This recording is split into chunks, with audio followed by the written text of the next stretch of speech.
So you got this girl named Mackenzie, right? Now Mackenzie, she lives in Kalamazoo, Michigan, and she actually just went in and got a new phone. She got the new iPhone or whatever. So as the weeks go by, her iPhone, is treating her good. She likes it. She everything backed up to the iCloud. She got all her Instagram, TikTok apps, all that good stuff. So one day she's out getting some Starbucks, and as she's in the drive-through line, she realizes that after she pays and get her coffee or whatever, that she don't have her phone. And she's looking around, she's starting to panic. She's looking at her purse, she's looking under the seat, she's looking at the back seat, but she can't find it. She rushes home, get on her tablet, and basically she ends up looking up her, find my iPhone. When she ends up logging in, she ends up seeing that it's in a shady part of town. She calls her older brother to go with her, but he ended up going out of town for a business meeting. So she ended up getting the gun that, he ended up giving her because, he was in the Marines and, he taught her how to shoot or whatever. So she takes her gun and, she grabs a purse and she heads on to the shady part of town. So about 30 minutes later, she makes it, and she's on this one street called Rothwell Street. And it's pretty much just abandoned houses.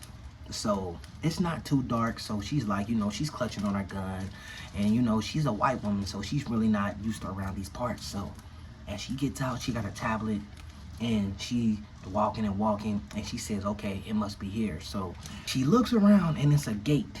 So she's thinking, okay, I can't go straight in the backyard, so I'm gonna have to go in this building.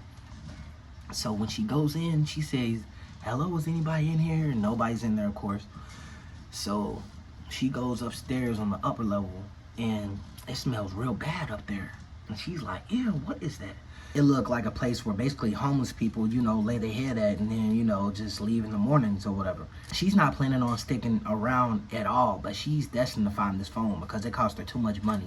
So she had her hand on her gun, so, she's pretty much, ready for whatever. It was one more layer to go upstairs, but she's like, nah, I ain't gonna go up there. I don't think it's up there. So she ends up going back downstairs, and in the backyard, there's no door right there, so she leaves out. And on her spare phone she had before she got her new one, she ended up calling her phone.